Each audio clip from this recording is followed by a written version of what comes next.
Hola, ¿cómo están? Buenos días.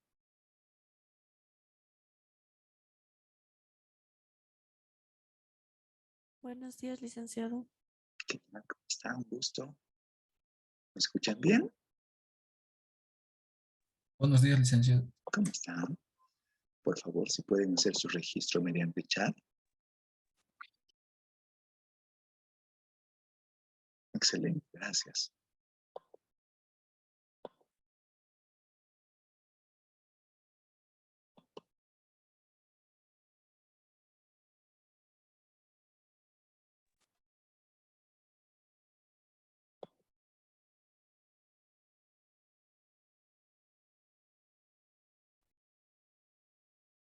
Quiero que me comenten, por favor.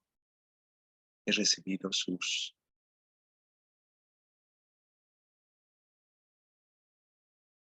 gráficos, pero desearía conocer si es que alguno de ustedes ha tenido alguna dificultad,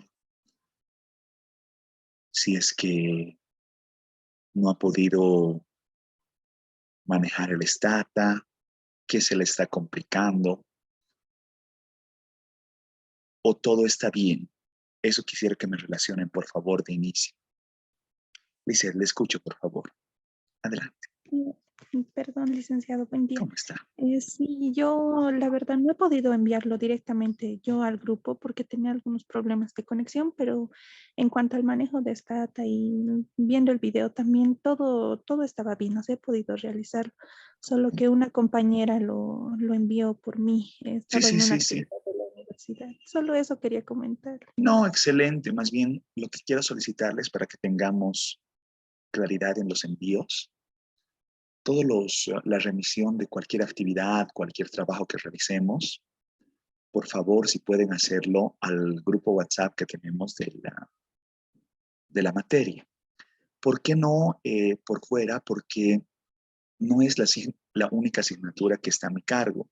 Entonces se pierde entre los muchos mensajes, se, se me puede ir.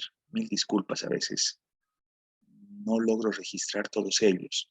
En cambio, cuando veo los que están de la asignatura, ahí realmente no hay mucho que... Me es más fácil registrar. Por favor, si pueden auxiliarme con eso. No sé si alguien más tiene algún comentario respecto de esta primera actividad que hemos realizado. ¿O todo bien o cómo estamos?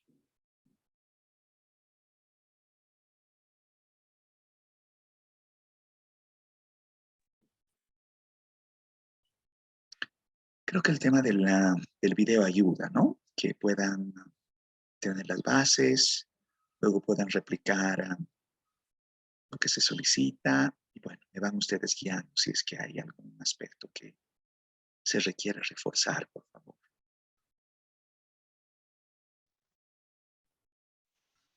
Voy a proyectar mi presentación. Por favor, me dicen si se está visualizando.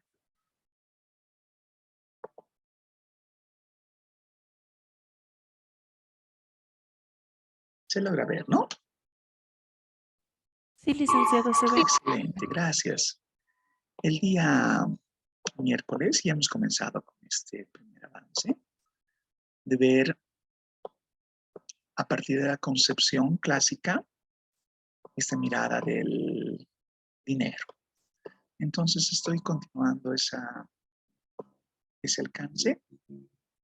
Ya decíamos que la teoría clásica enfatiza en la neutralidad del dinero, donde el dinero no es útil en sí mismo, sino una función, cumple su función transaccional, a razón de propiciar el dinamismo de la economía como un medio de intercambio principalmente, ¿no? Que permite justamente confluir en el mercado y que se pueda realizar las operaciones cotidianas de una economía convencional. Habíamos hecho la relación de la ley de Say, donde toda oferta crea su demanda, en esa lógica del dejar hacer, dejar pasar de los clásicos. ¿Por qué es importante el tener este vínculo de la ley de Say? Porque en cierta forma va a asumir algunos supuestos que más adelante los vamos a ir cuestionando. Pensar en una estructura de competencia perfecta, donde la oferta y la demanda logren equilibrio, logren la correcta asignación de los precios y las cantidades, donde de pronto el racionalismo a nivel individual va a propiciar la división de tareas y de esa forma se va a generar una conexión deslindada de ciertas fallas de mercado, que luego vamos a hablar con más extensión, como decía. El primer postulado es pensar que la economía se va a encontrar en pleno equilibrio. Los mercados se vacían. Otra vez estamos haciendo la presunción de conexión entre oferta y demanda. Y la asignación podría pensarse perfecta. Todo lo que se produce, eso se refiere con la oferta, se lo termina consumiendo, se lo termina demandando, ¿cierto? Entonces, no existen ineficiencias asignativas que propicien escasez o sobreproducción, ¿cierto? Entonces, por ambos lados todavía estamos en una entelequia que asume una mirada de pleno empleo en competencia perfecta. Las ventas igualan a las compras y las transacciones se hacen a determinados precios.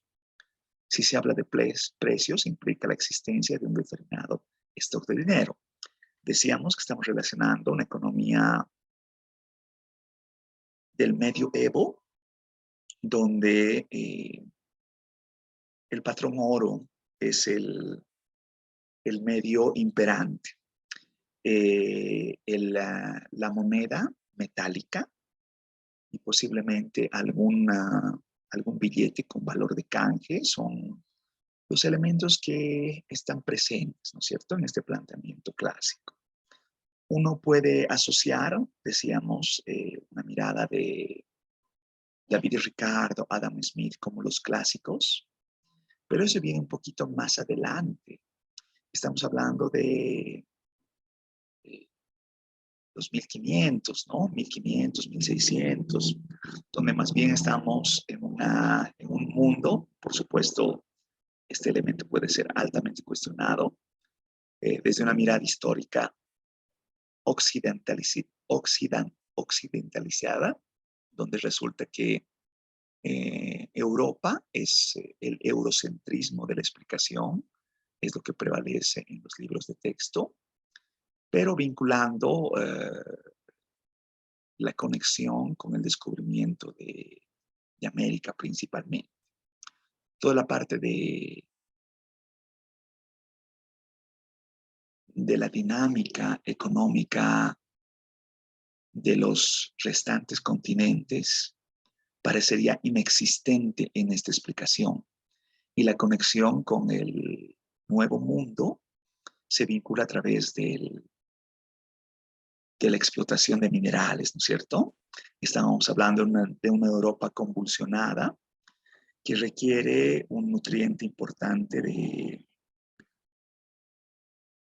oro y plata, ¿cierto? De esta forma tenemos el planteamiento original de la teoría de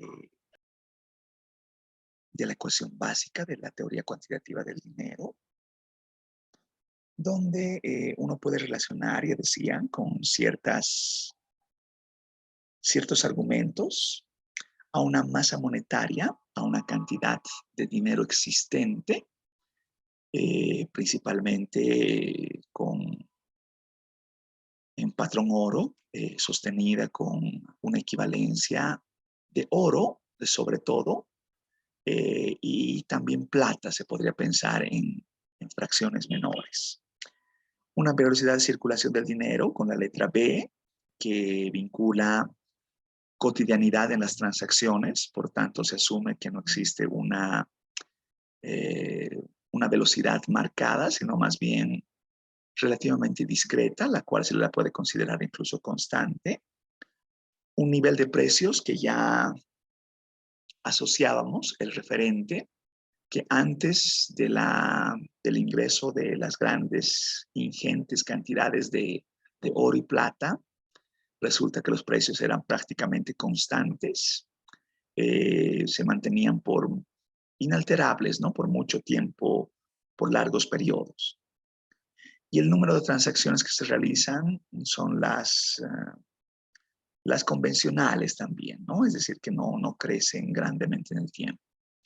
Por tanto, si uno reviste, digamos, los elementos que pueden ser variables, uno pensaría que los precios y la variación de los mismos estarían determinados por la masa monetaria, prácticamente, ¿no? Entonces, la variación de M se va a constituir básicamente en la variación de los precios.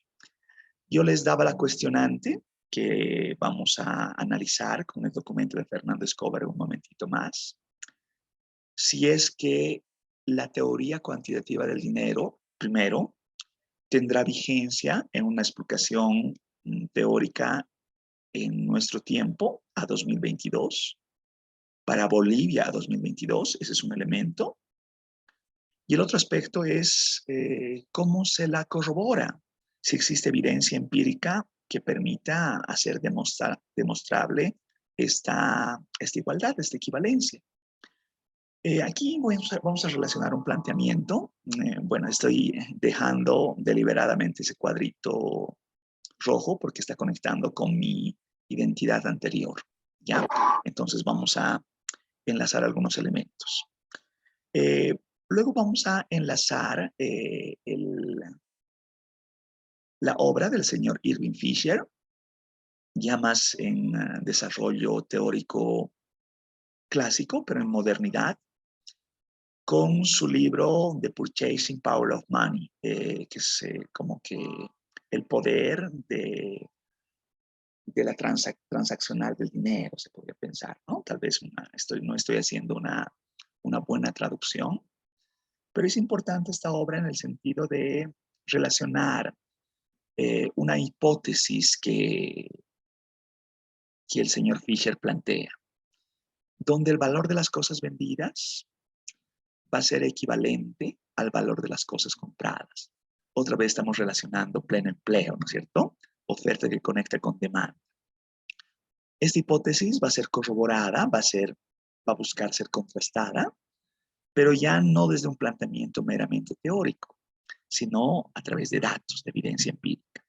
Y volvemos sobre la ecuación cuantitativa del dinero, ¿cierto? Donde MB es igual a P por T. Seguimos manteniendo el T como si fueran transacciones, pero ahora la lógica va a ser asociar cuentas nacionales, donde las transacciones se va a convertir en producto, un producto que va a vincular ciertas agregaciones, ciertas categorizaciones, de verificar cómo es que se comporta el dinamismo de una economía. Por tanto, ahora el cambio de la ecuación cuantitativa básica va a transponer la letra T, que era transacciones, por la letra Y, que ahora conocemos en el convencionalismo desde lo que hemos venido revisando desde economía básica, a la Y por Producto Interno Bruto, si se quiere ver así, por una simplificación por ahora. Luego vamos a relacionar algunas especificaciones más concretas. Ahora vamos a asociar que la variación del dinero va a relacionar una variación del producto con una vinculación por un cambio de precios, que vamos a enlazar a través de datos en un momentito más. Se pensaría que una forma de cuantificación, un poquito atrás, el precedente del econométrico, va a hacer uso de algunos elementos estadísticos. Y aquí estoy relacionando un coeficiente de correlación. La pregunta que les hago, y por favor auxílienme, ¿qué relaciona un coeficiente de correlación? Si alguien me puede auxiliar con el chanchullo del Google, ¿qué es un coeficiente de correlación? ¿Qué dice en búsqueda que es un coeficiente de correlación el Google? ¿Alguien me ayuda, por favor?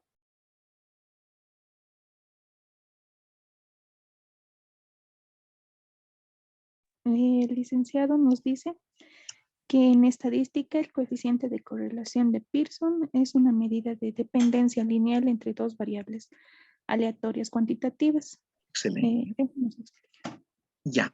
No sé si en esa conceptualización que tiene, que posiblemente sea sacada de un Wikipedia, vincula los rangos del coeficiente de asociación entre dos variables.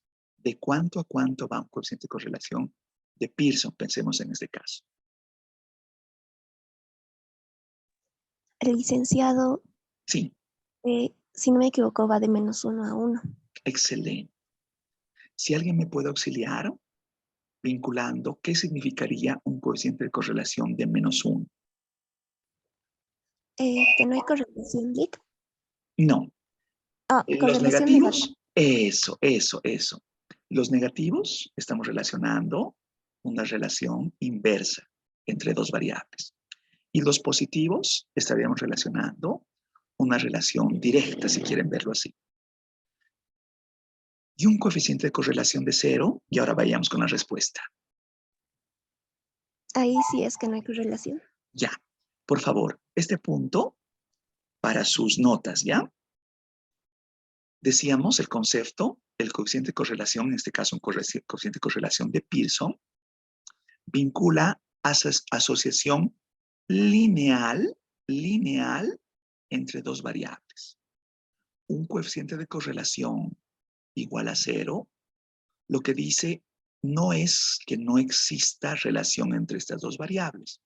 Lo que dice es que no existe una relación lineal entre estas dos variables. Podría existir una relación de cualquier otra índole, que podría ser cuadrática, exponencial, logarítmica, cúbica, la que corresponda, pero no existe una relación lineal. Entonces, por favor, esto asócienlo. Que tengamos un coeficiente de correlación de 0 no quiere decir necesariamente que no exista relación entre estas dos variables. Sigo un poco más. De los cursos de estadística, asocio que un coeficiente de correlación entre dos variables, en este caso la variable y la variable x, se va a componer como el cociente entre la desviación estándar de la variable x y la variable y, básicamente estoy hablando de una covarianza, dividida entre la desviación estándar de la variable x multiplicada por la desviación estándar de la variable y. O, en otros términos, puedo multiplicar la varianza de x por la varianza de y sacarle la raíz cuadrada, ¿no es cierto? Entonces, básicamente estamos viendo un cálculo estadístico, no econométrico, para de manera inicial tratar de demostrar la correlación entre dos variables de interés. ¿Ya? Entonces, nuestro paso inicial no va a ser entrar de lleno a una estimación, sino posiblemente a una cuantificación entre dos variables. Si yo pongo la misma especificación en términos discretos, voy a hallar algunos elementos que son en cierta forma conocidos para nosotros. Estoy relacionando una sumatoria que va a vincular el dato observado. En este caso, posiblemente vamos a tener una serie de tiempo, datos anuales para cada unidad observacional, en este caso año tras año, restada la media del tiempo en el cual yo estoy vinculando la serie de los datos, tanto para la variable X como para la variable Y. Por favor, ojo con esto para los que hemos pasado econometría. Todavía no estoy vinculando, no estoy haciendo la distinción, empezar variable Y, variable dependiente, variable X, variable explicativa. Para este caso, todavía no existe distinción entre pensar cuál es dependiente y cuál es explicativa. Simplemente se está verificando la relación entre dos variables de interés y pare de contar. ¿Ya? Por favor, esa apreciación es sumamente importante de vincular en este momento. ¿Qué quiero decir con esto?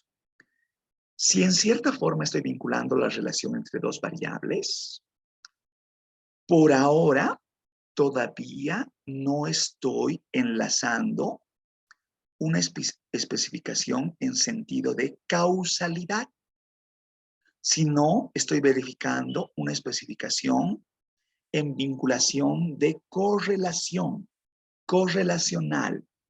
Recuerden de lo que hablábamos de los alcances de investigación, de tipos de investigación en ciencias sociales, en este caso en economía, más específicamente en economía monetaria.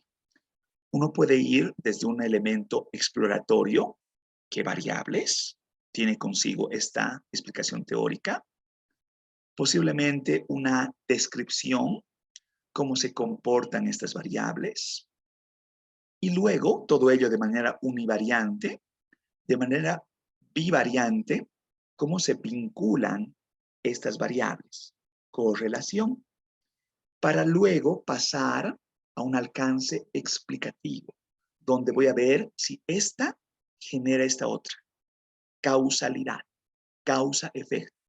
Todavía no estoy relacionando causa-efecto. Por ahora solamente estoy relacionando vinculación, correlación entre dos variables. Pare de contar. ¿Ya? Entonces, lo que ustedes mismos me asociaban, y esto seguramente también lo van a encontrar en la explicación Wikipedia. Un coeficiente de correlación que toma valores positivos va a asociar, piensen en el eje de las abscisas, esto es irrelevante, podría trastocar las variables. La variable y en el eje de las ordenadas la variable X o viceversa, y conectar una dispersión de datos como nubes de puntos y con ello conectar una recta regresional, pensemos, un ajuste de datos. Y si logro una recta regresional que vincule una línea con pendiente positiva, estoy dando un indicio cuantificable de una relación positiva entre estas dos variables. A medida que una aumenta, la otra también va a aumentar. A eso me refiero con relación positiva. Por tanto, podría verificar una hipótesis correlacional. ¿Cuánto aumenta M? ¿Cuánto aumenta Y? ¿Cuánto aumenta M? ¿Cuánto aumenta P? ¿No es cierto? Eso puede ser demostrable. Aquí están viendo algunos rangos de correlación para verificar ese planteamiento que parece simple en términos de la teoría cuantitativa del dinero. Pero veamos algunas relaciones expectables. Si yo calculo el coeficiente de correlación y los valores son negativos, entonces yo voy a tener una vinculación entre la variable Y la variable X inversa. A medida que una aumenta, la otra va a reducir. Si se encuentra entre 0 y 1, posiblemente no sea una recta que vincule una equivalencia equiproporcional, pero sí va a mostrar una relación negativa entre estas dos variables. A medida que una aumenta, la otra va a reducir. Puede darse el caso de relaciones positivas, donde si bien no es equiproporcional, el incremento no es 1% de uno, va a incrementar el 1% del otro, sí puede relacionar una variación directa entre el par de variables. Una relación perfecta, como la que ven en la imagen debajo del centro, de las que están abajo en el centro, la que estoy marcando con el cursor, va a vincular una recta de 45 grados, donde a medida que una variable Y aumenta, la variable X va a aumentar en proporción idéntica. Y finalmente decíamos, un coeficiente de correlación de 0, donde linealmente parecería que no existe un vínculo entre este par de variables. Ello no quiere decir que no exista relación entre estas dos variables. Lo que quiere decir, repito, es que no existe una relación lineal entre estas dos variables. Ya. Dos cosas más, solamente para recordar. Si, digamos, yo pusiese en los ejes la variable precio y en el eje de las abscisas la variable cantidad, esta recta se parece a... ¿A qué se parece esta recta?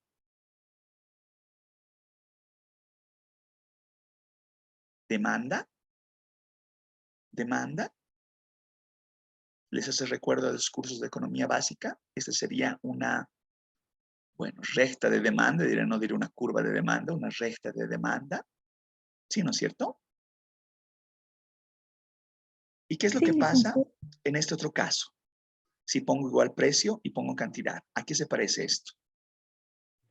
La oferta. Oferta, ¿no es cierto? Ya. Entonces, otra vez vamos a volver sobre elementos básicos, pero ahora desde una mirada cuantificable. Y de pronto, si la correlación es nula, posiblemente la vinculación entre este par de variables va a ser cualquiera que se muestre en la línea de abajo. Vean, cualquiera que se muestre en la línea de abajo, todas son coeficiente de correlación 0, 0, 0, 0, 0, 0. Pero la relación puede ser decreciente, creciente, decreciente, creciente. Cíclica, ¿no es cierto? Que es una forma como se podría comportar una serie. Podría existir una dispersión realmente bastante difusa, que viéndolo desde una perspectiva mucho más amplia, podría incluso relacionar un área de referencia, coeficiente de correlación 0. Podríamos vincular una relación tal vez un tanto más cúbica, o posiblemente cúbica, pero en dos tramos, ¿no es cierto? O posiblemente incluso podría generar una esfera, o si uno divide por áreas, podríamos tener como que elementos diferenciados entre las partes que conlleve verificar ciertas porciones de la relación entre este par de variables. Vean los gráficos de la línea superior, van a encontrar algunos elementos intermedios, ¿no es cierto? Un coeficiente de correlación positivo de 1, básicamente es una recta 45 grados, y a medida que logramos coeficientes de correlación de menor cuantía, 0.8, por ejemplo, los datos se dispersan. Con 0.4 también la relación es positiva, pero más dispersa. Y 0 completamente dispersa. Vean con un menos 0.4 la relación se hace inversa. Con un menos 0.8 dispersa pero menos difusa. Y con un menos 1 es prácticamente una relación inversa entre esas dos variables. Y aquí ven algunos rangos, ¿no? 1, 1, 1, menos 1, menos 1, menos 1, donde lo que va cambiando es la pendiente de esa recta, que igual, por propósitos regresionales, vamos a ver cómo se comporta ese tipo de estimaciones. Hasta acá, por favor. ¿Dudas, consultas, comentarios, sugerencias, inquietudes? ¿Los estoy perdiendo demasiado? ¿Me están comprendiendo? ¿Todo bien?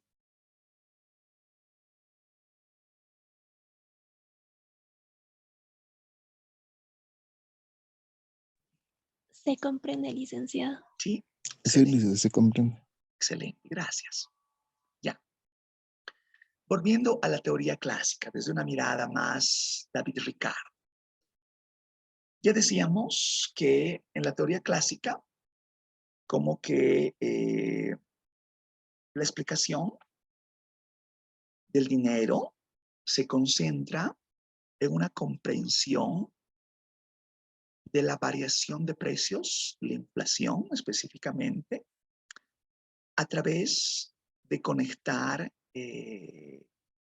una relación, pensaremos en términos contables. En este caso, por favor, enlacen que la letra K va a vincular la proporción del dinero que se utiliza con fines transaccionales.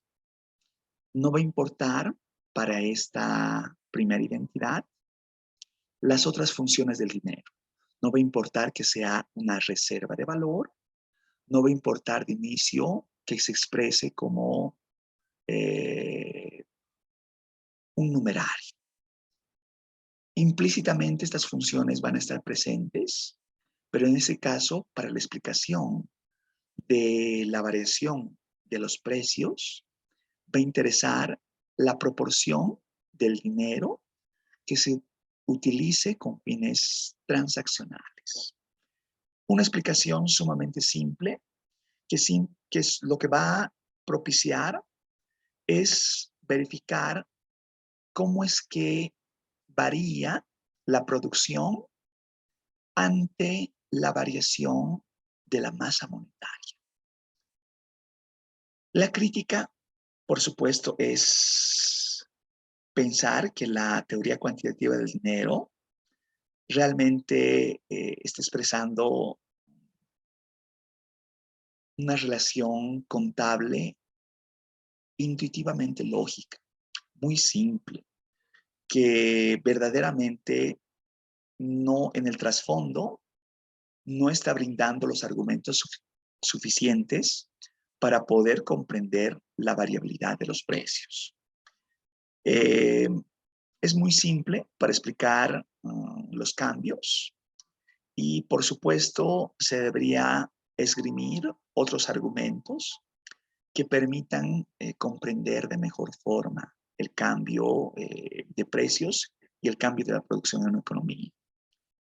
Más adelante, el señor John Maynard Keynes y Ludwig von Mises van a rescatar la teoría cuantitativa del dinero, dando una mirada de que es una explicación plausible, pero parcial.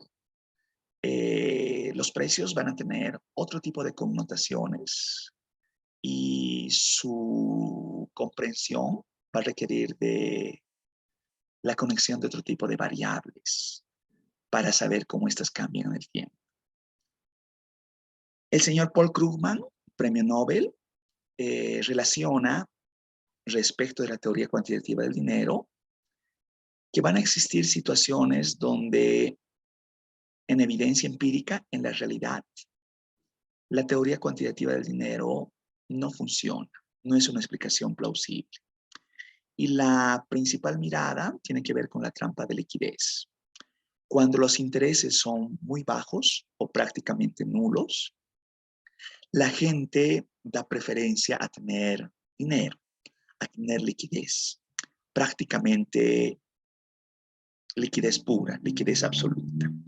Entonces las personas terminan manteniendo dinero efectivo antes de meterlo en el banco, antes de invertirlo, no generando un dinamismo en la economía a través de la inversión y el sistema financiero.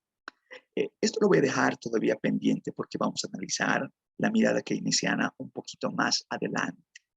Pero por ahora, lo que debe quedarnos en la explicación es que se cuestiona en evidencia empírica que la teoría cuantitativa del dinero sea una explicación teórica que se pueda encontrar en la realidad. La mirada keynesiana va a dar cuenta de que el dinamismo de la economía se recobra con aumentos de inversión pública, inyección de gasto a través del pleno, procurando el pleno empleo, donde el gobierno va a usar al dinero con una mirada de tasas de interés bajísimas, canalizadas a través del sistema financiero, a razón de inyectar dinamismo a la economía. Bueno, esto también es otro elemento que lo vamos a analizar desde la modelización un poquito más adelante. Yo quiero esto enlazar con datos, pero a través de verificar la obra de Fernando Escobar. Dejo de compartir un segundito voy a irme a ver, por favor, el documento que teníamos planificado para el día de hoy. A ver, voy a proyectar el PDF, ¿ya?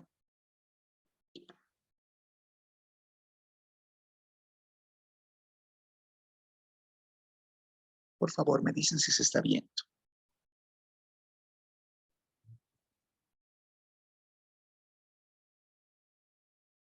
Se ve, licenciado. Se ve, ¿no es cierto? Ya. A ver, de manera voluntaria, por favor, si es que alguien, el que guste, pueda comentar. Lisette por ahí está levantando la mano, si es que alguien más gusta comentar sus impresiones respecto de este documento de Fernando Escobar. Dicho sea de paso, Fernando Escobar ya no lo es, creo, ¿no? Funcionario del Banco Central. Entonces tiene una mirada interesante de la demanda del dinero. A ver, vamos en orden, ¿ya? Primero iba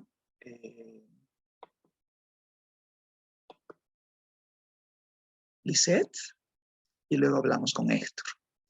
Adelante, Lisette, le escuchamos, por favor. Sí, licenciado. Bueno, en el documento que nos mandó, Fluctuación dinámica entre el dinero e inflación en Bolivia, nos habla que va a haber una relación entre la oferta monetaria y la inflación, ¿no? Y vamos a ver si la cantidad de dinero, bueno, dentro de la cantidad de dinero vamos a ver, por ejemplo, variables como la emisión monetaria, los agregados monetarios, se va a tomar en cuenta el índice de precios al consumidor y también el índice de precios al consumidor subyacente. Así Esto es. nos dice que vamos a utilizar datos desde los 80 hasta 2015 y estamos usando datos mensuales, ¿no? Esto para poder usar también los datos en series de tiempo, o sea que se utiliza, ¿no? Econometría aquí.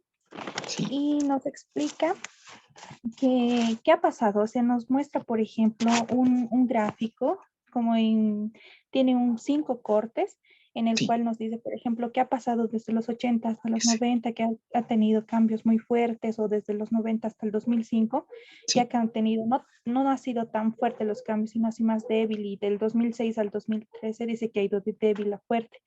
Entonces nos muestra ahí, ¿no? Cómo va a ir, cómo va usando, por ejemplo, fundamentos teóricos. Ahí utiliza la teoría cuantitativa del dinero. Sí. Y no nos explica qué relación, y dice que la teoría cuantitativa del dinero dice que va a ser una explicación, una relación directa entre la cantidad de dinero y el nivel de precios, ¿no? Que se genera. Nos muestra la ecuación de Fisher también y hace unos cálculos matemáticos. Nos muestra también qué metodología va a utilizar, ¿no? Y nos dice que ha sacado datos del INE, del Banco Central de Bolivia, de UDAPE.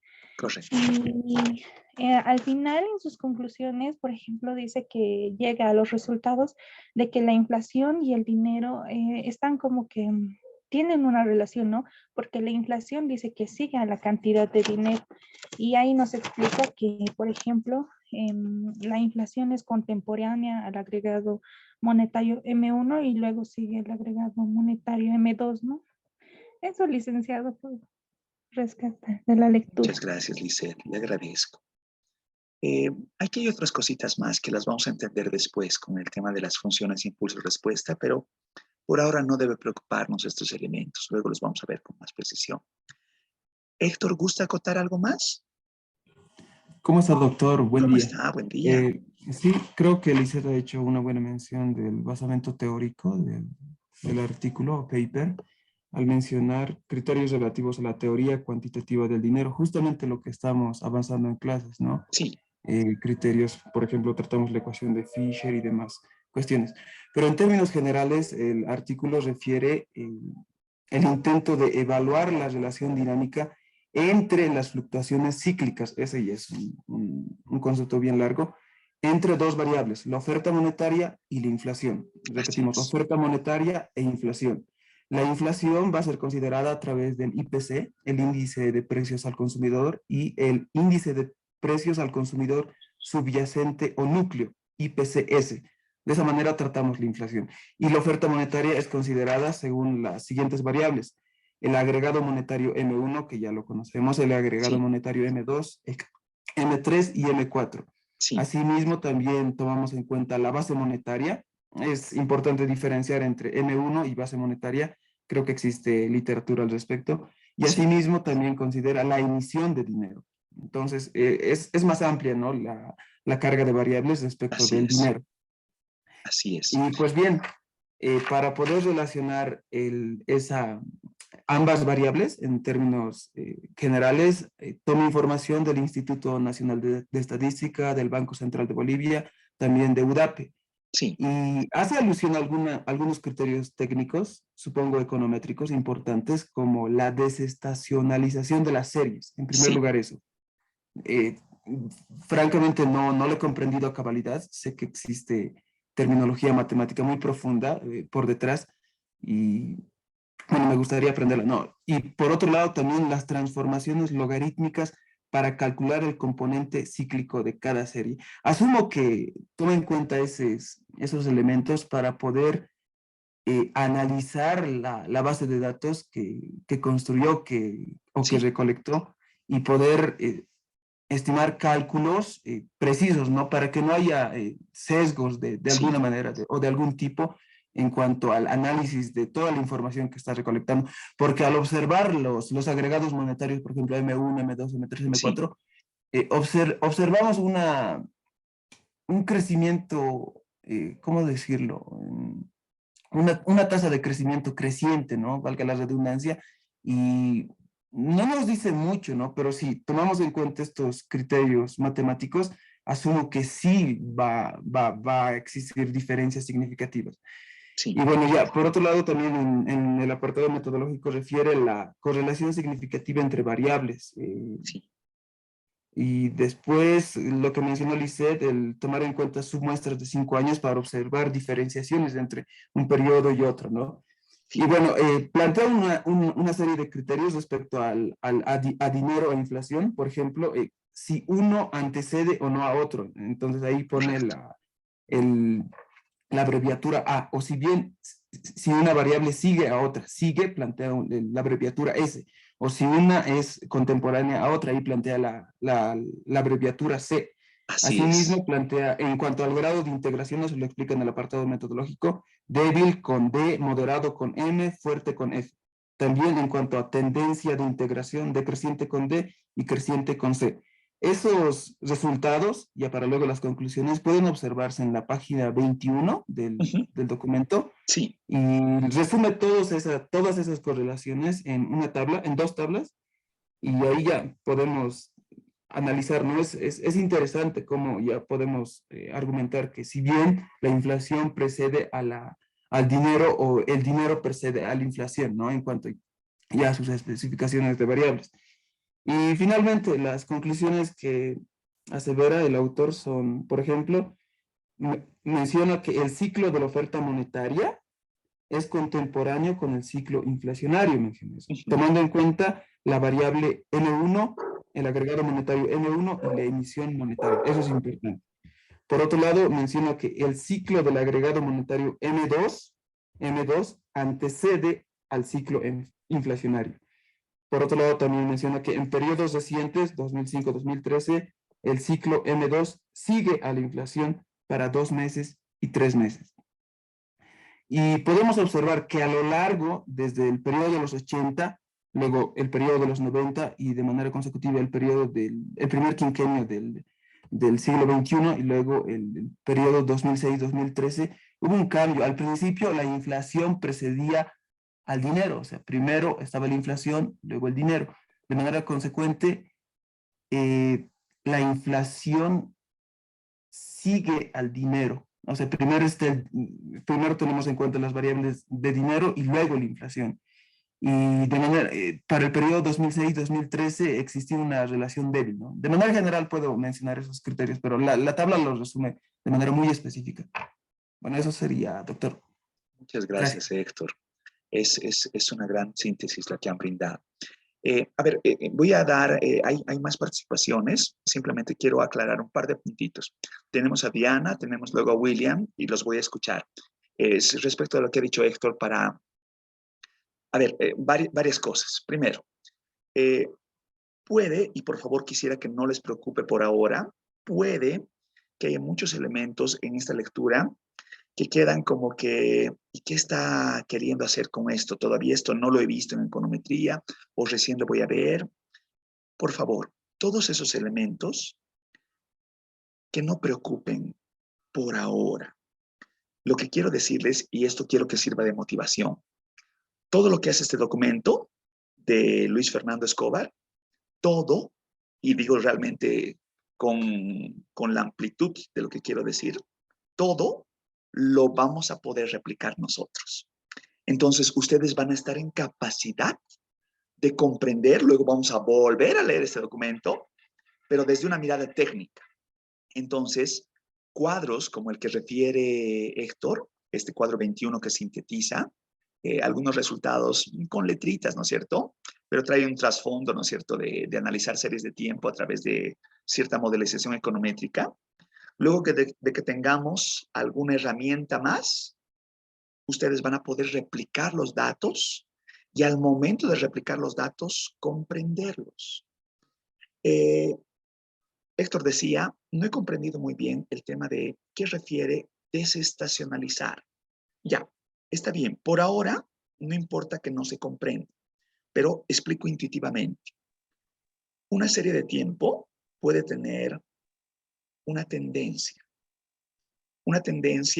que en media puede ser regular, pensemos, y en varianza puede tener una oscilación que puede ser también modelizable de manera regular, incluso cíclica. Cuando una serie se comporta de manera homogénea, se dice que es una serie estacionaria. Pero si de pronto una serie que empieza creciendo en el tiempo, luego se dispara y luego cae y luego vuelve a crecer, su modelización requiere de otro tipo de comprensión. Ese tipo de series son series que son no estacionarias, para empezar, no son predecibles y por tanto su modelización es más compleja y se va a requerir integrarlas, diferenciarlas, modelizarlas, varias cosas para poder hacer lo que ha hecho Fernando Escobar.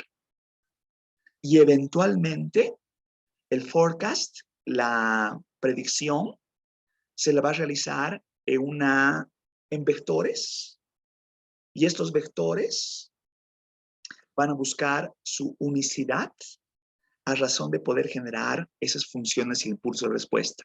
¿Hacia dónde va a direccionarse una variable? ¿Y hacia dónde va a direccionarse una variable? Por ahora puede ser que todo lo que esté diciendo suena a trabalenguas, pero vean que el primer componentito que hemos llevado a la clase de hoy, que era coeficiente de correlación, que también lo utiliza Fernando Escobar, ve un poquito más adelante, como que en sus apéndices está en su coeficiente de correlación, es lo que un momentito voy a poner en datos y vamos a partir de ahí, de la cosa más basiquísima, ¿ya? Esto luego vamos a poder hacer, esto no es básico, ¿ya? Esto tiene una connotación un poquito más sofisticada. Pero vean que aquí está, ¿no? Correlaciones de variables de interés. Hemos hablado hace un ratito de coeficiente de correlación de Pearson. Entonces, esto lo vamos a hacer ahora mismo, ¿ya? Ustedes van a tratar de replicar este cuadro y vamos a tratar de entender un poco la modelización de las series de inicio. Luego vamos a agarrar más elementos y más elementos y vamos a comprender mejor los datos y vamos a comprender mucho mejor la teoría. Ya, vámonos con las dos intervenciones, por favor. Entonces, estábamos con Diana. Creo que William ya se ha desanimado, pero si se anima, Diana, por favor, si gusta adicionar algo más. Sí, licenciado, buenos días. Bueno, casi ya se dijo lo más importante, pero yo quisiera comentar algo que me llamó la atención, es la parte de los resultados. Sí. Bueno, acá indica que para que la utilidad, ¿no?, de los coeficientes de correlación, es decir, nos indica que, bueno, este autor usó los coeficientes de correlación para medir las fluctuaciones dinámicas de la cantidad de dinero y la inflación. Sí.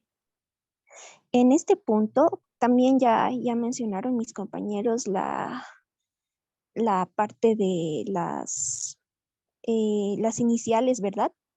Antecede, sigue y si es contemporánea, pero una parte importante importante que la considero yo, es que cuando la tendencia del coeficiente se estabiliza en algún valor, esta parte se vuelve estable.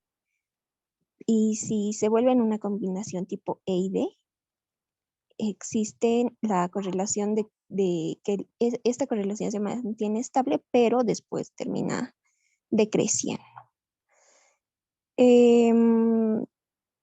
Luego, lo último es que cuando se presenta más de una clasificación en la tendencia de integración,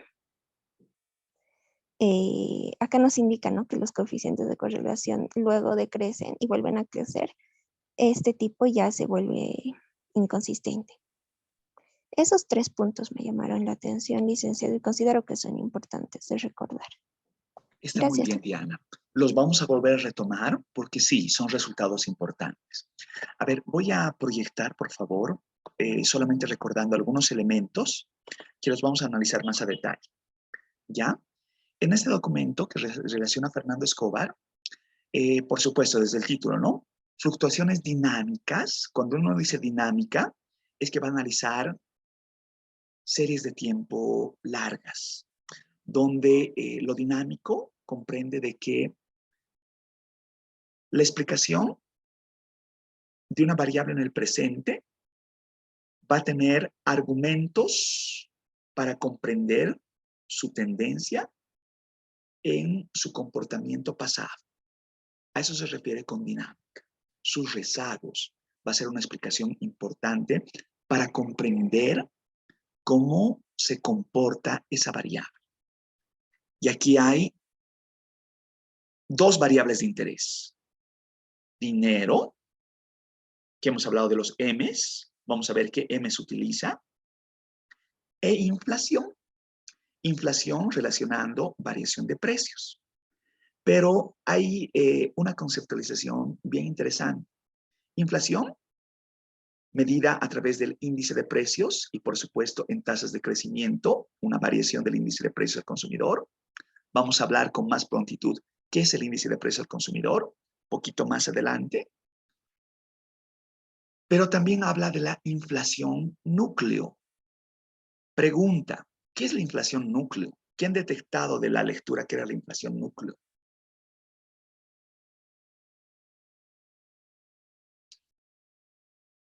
Tal vez por el Google, chanchullo Google.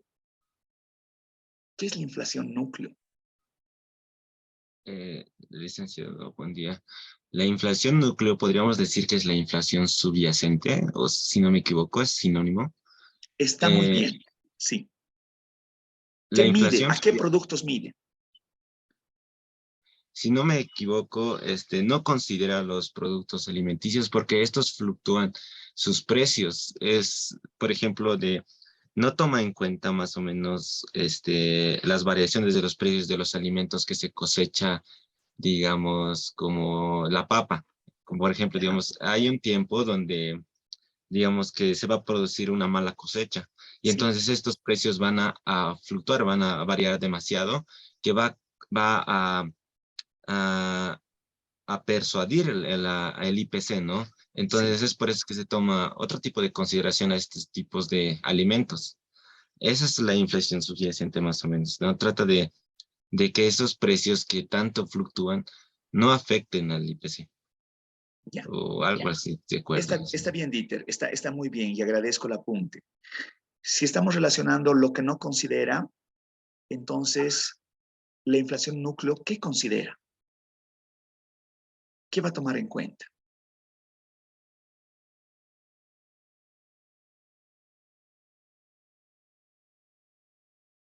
Ya, si lo encuentran bien, si no, luego vamos a volver a enlazar esto con más precisión. Pierdan cuidado por ahora, ¿ya? Solamente voy a recapitular algunos elementos. Estamos hablando de fluctuaciones cíclicas de la oferta monetaria y la inflación. Vamos a considerar diferentes mediciones del dinero. Esto lo tienen ustedes en datos. La emisión monetaria, la base monetaria, el M1, M2, M3, M4. No hay los primas, ¿no es cierto? Por tanto, no estamos hablando de moneda extranjera. Vamos a ver esto lo tenemos en base de datos nosotros. Y hemos dicho el IPC y el IPC subyacente o núcleo. Y vamos a ver qué comprende cada uno de estos. Estamos hablando de series mensualizadas de enero de 1980 a 2015. En nuestro caso, lamentablemente, tenemos solamente datos anuales, pero vamos a ver qué podemos hacer. Si podemos dar datos mensualizados. Ya, luego vamos a hablar del tema de la estructura. Los resultados de las inflaciones contemporáneas agregados M1, M2, ya, de débil a moderada a fuerte en periodos, así como las operaciones de mercado abierto. Luego vamos a hablar de eso. La inflación es un problema monetario, como lo decía el señor Milton Friedman, encontrando con el planteamiento keynesiano de que la inflación reduce el desempleo, espejismo, ya que en el largo plazo el dinero es inflación, dejando inalterado el desempleo. Ya, luego vamos a volver sobre esas premisas. Esto sí lo vamos a ver ahorita, la relación positiva entre el cambio de dinero y la variación de los precios y qué implicancias tiene sobre la política monetaria. En términos metodológicos, se hace una relación de vectores autorregresivos. Se pretende una fundamentación teórica a través de la teoría cuantitativa del dinero, donde, a ver, esto ya es como que lo he planteado antes, ¿no es cierto? MB es igual a P por Y, ¿no es cierto? Y hemos hablado de la ecuación del planteamiento del señor Irving Fisher, ¿no es cierto? Lo único distinto de la primera explicación son los subíndices T, ¿no es cierto? Y ya saben por econometría que el T significa unidad observacional tiempo. Por tanto, estamos hablando de una serie de tiempo que va anuales, si podría ser anuales, va a ir 2000, 2001, 2002, 2003, sucesivamente, ¿no es cierto? Cronológicas. Y si de pronto son mensuales, como en el ejemplo de, perdón, en el documento de Fernando Escobar, vamos a hablar de enero 2001, febrero 2001, marzo 2001, 12 datos para cada año. Y pensemos que 12, 24, y así, ¿no es cierto? Sucesivamente vamos a ir analizando año tras año, 12 más 12 más 12 más 12 años, ¿no es cierto? Ya, excelente. Entonces, seguimos con esa lógica, pero para propósitos de modelización, vamos a logaritmizar la identidad. Pregunta inicial. ¿Qué hacen los logaritmos?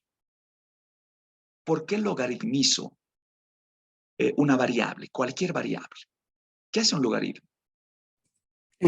¿Cómo está, doctor? Justamente respecto de la lectura me puse a indagar un poco, pero por matemática básica sabemos que el uso de logaritmos refiere su tratamiento para cantidades extremadamente grandes o extremadamente pequeñas. Y por eso ya tomamos en cuenta los logaritmos y para poder trabajar de una manera. Entonces, como usted mencionó, criterios de modelización, entonces asumo que por ahí va la cosa. Pienso, ¿no? Recuerda, Héctor, que en la anterior clase que veíamos datos, usted encontraba cifras que decía 1.0 no sé cuánto, e elevado a la e, ¿no es cierto? Y me decía, se ve un poquito feo porque son cifras grandes, ¿no es cierto? Una forma, yo les decía, dividirlo y como que cambiábamos la variable. Ya, esa es una forma. Otra forma, para que se vea más agradable, se van simplemente los ejes, ¿no? La escala de los ejes es logaritmizar. ¿Por qué logaritmizar? Lo que hacen los logaritmos es cambiar la escala. Cambiar las grandes diferencias, las reduce a números más acotados. A ver, pongo un ejemplo con logaritmos naturales, ¿ya? Si yo tengo una diferencia entre 8 y 80, ¿no es cierto? 80 es 10 veces el valor de 8, ¿no es cierto? La diferencia es 10 veces, ¿no es cierto? Pero si yo saco logaritmo de 8 y logaritmo de 80, logaritmo de 8, 2, logaritmo de 80, 4. Estoy quitando las diferencias de 10 veces a la mitad, al doble, ¿no es cierto? Ya, ¿Por qué es importante eso? Porque la logaritmización, para cuando exista picos gigantes, al logaritmizar, va a suavizar la serie, va a reducir las grandes diferencias, sin alterar la característica inherente a los datos. ¿Ya? Por ahora, entonces, nos quedemos con la mirada de que el logaritmo lo que va a hacer es reducir las grandes diferencias. Y para de contar, por ahora.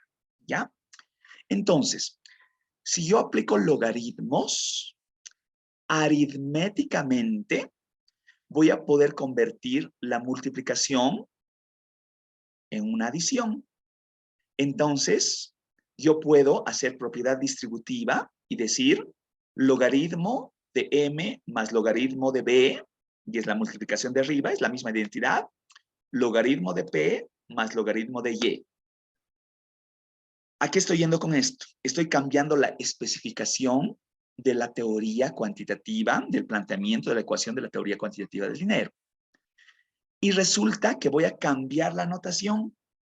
El logaritmo de m lo voy a convertir en m minúscula, el logaritmo de b en b minúscula, el logaritmo de p en p minúscula y el logaritmo de y en y minúscula.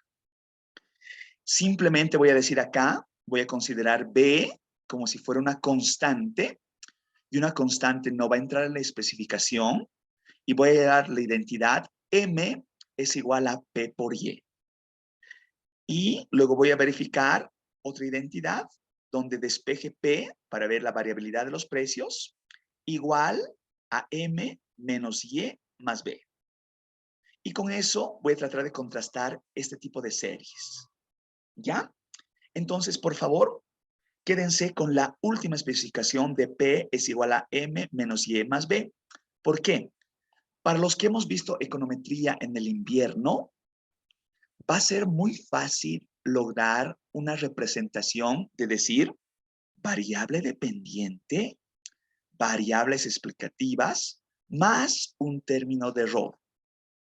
Luego vamos a volver con esto, ¿ya? Por ahora solamente estoy haciendo como que una asociación de que estoy cambiando la especificación convencional de la teoría cuantitativa del dinero, aplicando logaritmos, aplicando propiedades aritméticas de los logaritmos, cambiando las variables y logrando un despeje que me permita el contraste empírico. Nada más por ahora, ¿ya? Dejo de compartir esto. Voy a compartir, perdón, si me van ayudando, por favor. Y quisiera que abran su Stata. Abramos el Stata, por favor. Voy a irme, por favor, con... Me dicen si se está viendo mi pantalla.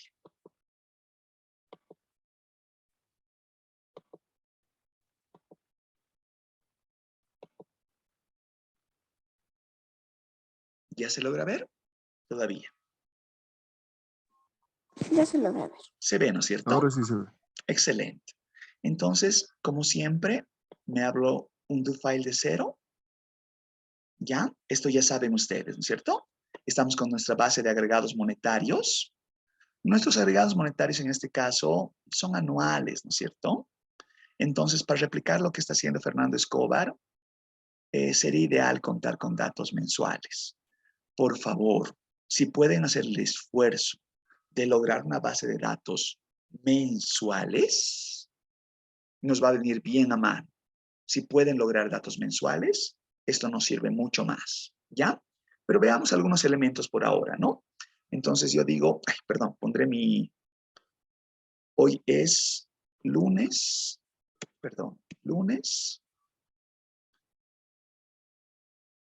22 del 8 del 2022, ¿ya? Voy a poner solamente para que se reconozca y digo economía área 1 y veo mis datos, ¿ya? Y están con lo que decía E a la no sé qué y no sé cuánto, ¿no es cierto? Ya. Entonces, voy a hacer la primera ilustración que le decía a Héctor. Entonces, ¿qué pasa si de pronto digo generate y digo, conviértame el M1 y genéreme una variable que diga LM1 igual al logaritmo de M1. Y hago correr. Y se ha generado la variable LM1, ¿no es cierto? Entonces, hagamos, digamos, ahora, perdón. Hagamos un edit. ¿Ven el LM1? ¿Ven cómo se han reducido las diferencias? ¿Se ha reducido la escala? Ahora estamos hablando de números discretos, ¿no es cierto? ¿Se logra ver eso? ¿Sí? ¿Me están siguiendo? Sí, Sí, Liz. Sí, sí, sí. Excelente, excelente, excelente. Entonces, puede hacer equivalentemente lo mismo. Es decir, genéreme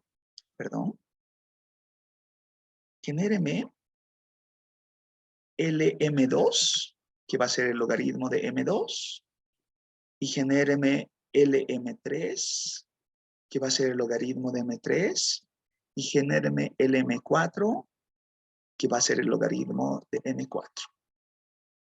Y hago correr y tengo todo lo que quiero. ¿Sí? Eso por un lado. Ahora, más importante todavía. Yo ahora puedo verificar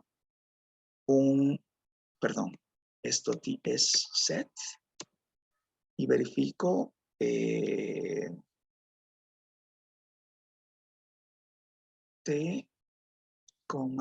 yearly. Esto ya lo hemos hecho antes. Y hago un t-line y pongo, digamos, el LM1, el LM2, el LM3, el LM4. Y vemos.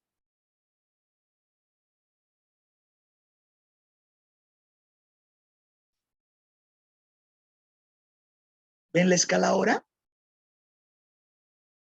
¿Ven que ya no aparece el E a la M a la no sé cuánto, ¿no es cierto? Sino la escala es ahora más agradable. ¿Sí? ¿Se logra ver? sí, Sí, licenciada. Sí, ¿no es cierto? Ya. Ahora, en esta misma esencia de verificar algunos elementos básicos, yo voy a calcular un coeficiente de correlación y digo correlate, por decir algo, el M1 con el M2. Y me sale ahí. ¿Logran ver ese resultado? Solamente para ilustración. ¿Qué pasa si hubiese hecho un correlate entre el LM1 y el LM2? Perdón.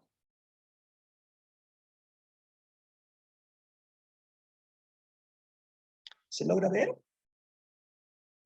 Arriba está los M's sin alteración alguna y abajo están los LM's expresados en logaritmo, ¿cierto? La pregunta que les hago es, primero, estoy calculando el coeficiente de correlación de Pearson. ¿Qué significa ese valor de 0,99? O el valor de 0,99. En los dos casos es 0,99, ¿no? Varía en el tercer y cuarto decimal, 0,9980 y 0,9996. ¿Qué significa ese valor? ¿Quién me auxilia?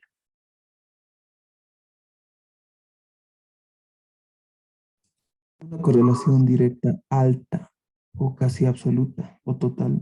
Sí, ¿no es cierto? Prácticamente es que uno lo compone el otro, ¿no es cierto? Entonces aquí es expectable que la correlación sea directa, ¿no es cierto?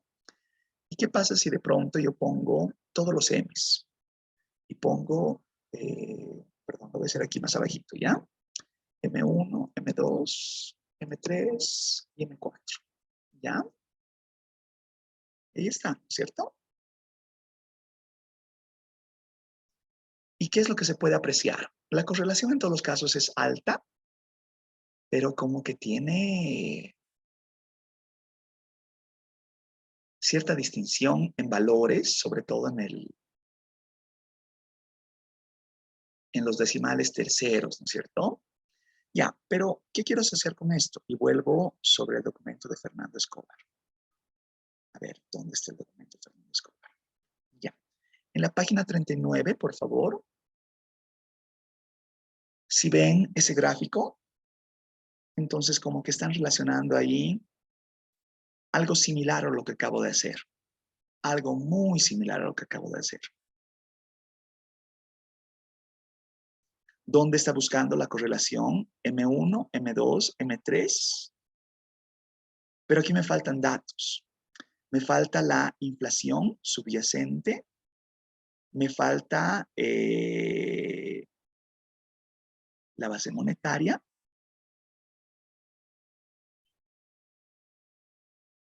Y tal vez con esos datos sumados a mi base, podría tener esta, bueno, sumado a que esto también es con tasas, perdón, con datos mensuales, ¿no es cierto? Entonces, quisiera hacer el esfuerzo de lograr datos mensuales y de emplear también mis argumentos, mis variables. Les he pasado yo esta base.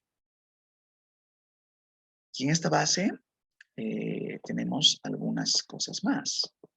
A ver, aquí podemos tener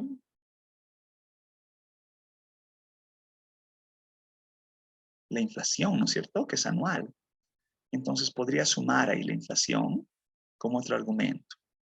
Me gustaría que los datos sean mensuales para poder ver cómo esto se comporta. No sé si me pueden auxiliar logrando una base de datos mensual de agregados e inflación y su posible inflación subyacente. Y así podemos ver esto con más precisión. ¿Sí? A ver, veamos algo más. Vuelvo sobre la base de datos original y vuelvo sobre el file. De pronto he visto la correlación entre esas variables. Y voy a hacer algo similar, verificando los agregados de manera gráfica.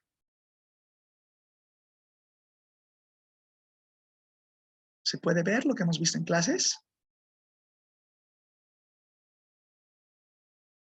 O simplemente haría de manera univariante, perdón, un scatter entre, digamos, M1 y M2. Ya haremos con L's, ¿ya? El M1, el M2. Y veo.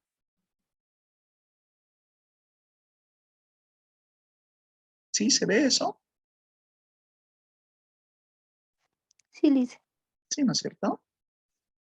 Y tal vez puedo incluso pintar una línea por ahí, ¿no?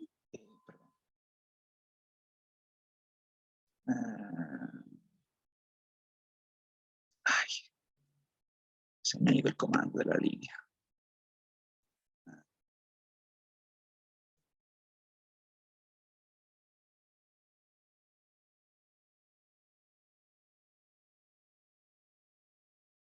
Ay, creo que estoy mal con la opción, no. Ya, luego vemos cómo hacemos esa opción. Ya. ¿Me están siguiendo lo que les estoy pasando? ¿Lo que estamos viendo hasta ahora? Sí, licenciada. Sí, ¿no es cierto? Ya, excelente. Así como he hecho, bueno, hasta ahora está muy simple, ¿no es cierto? Solamente estoy verificando datos mensuales. Y no estoy generando tampoco ninguna diferenciación en cuanto a la serie, simplemente lo he logaritmizado. Entonces, lo que quiero solicitarles, por favor, primero, generar una base de datos en Stata con agregados monetarios mensuales, la serie más larga posible.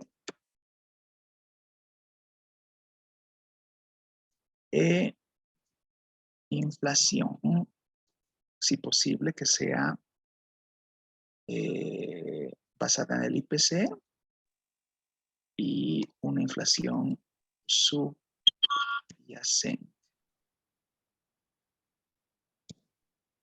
Pregunta, ¿podrían hacer esto?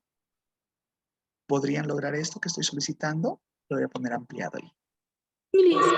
Sí, ¿no es cierto? Podríamos tenerlo, se los voy a copiar al WhatsApp, ¿ya? Podríamos tenerlo para el día miércoles.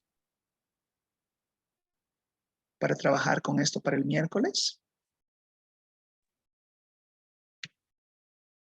Sí, ¿Ya? Entonces,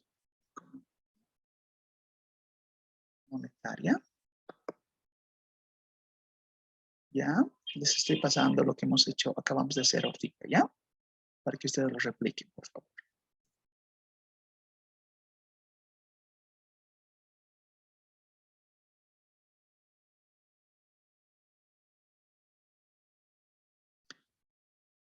¿Y qué más me falta?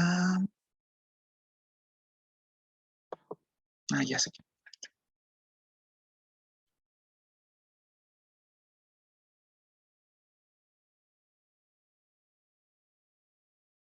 Esto, por favor, me dicen si les ha llegado.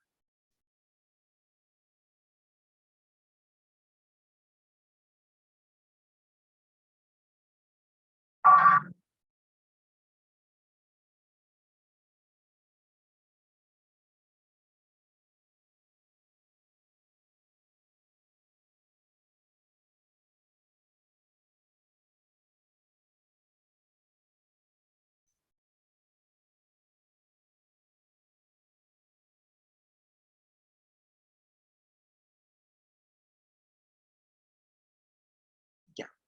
Les estoy pasando, perdón, otro documento que dice demanda de dinero para el corto plazo. Que la pregunta es, y ustedes me lo dicen con total sinceridad, quisiera que lo leamos para el día miércoles, pero tampoco quisiera que sobresature el que tengamos la base de datos que le estoy solicitando y la lectura. Entonces, si ustedes me lo sinceran, podemos como que dejar la lectura para el siguiente lunes y simplemente concentrarnos en los datos hasta el día miércoles. ¿Qué opinión les merece? está bien, licenciado. Está bien, licenciado. ¿En qué quedamos? ¿El miércoles solamente datos y el lunes la lectura? ¿O hacemos las dos cosas el miércoles? Lo que dijo anteriormente, licenciado, para ¿Lo el día. primero? Sí, el primero. Ok. Entonces, el miércoles datos, como les he pasado la tarea en el último puntito del do file que les he compartido. Y por favor, hacia el lunes ya les he pasado la lectura para que hacia el lunes tengamos esta revisión y podamos ver algunos argumentos más, que no solamente queden lo teórico, sino también ya enlace ciertos elementos prácticos. ¿Alguna otra consulta, comentario, sugerencia, inquietud? ¿Todo bien? ¿Todo claro hasta ahora? Sí, licenciado. ¿Sí? Excelente. Nos vemos el día miércoles entonces, por favor. Por favor, hagan su registro de salida. Excelente, muchas gracias. Nos vemos el miércoles. Gracias.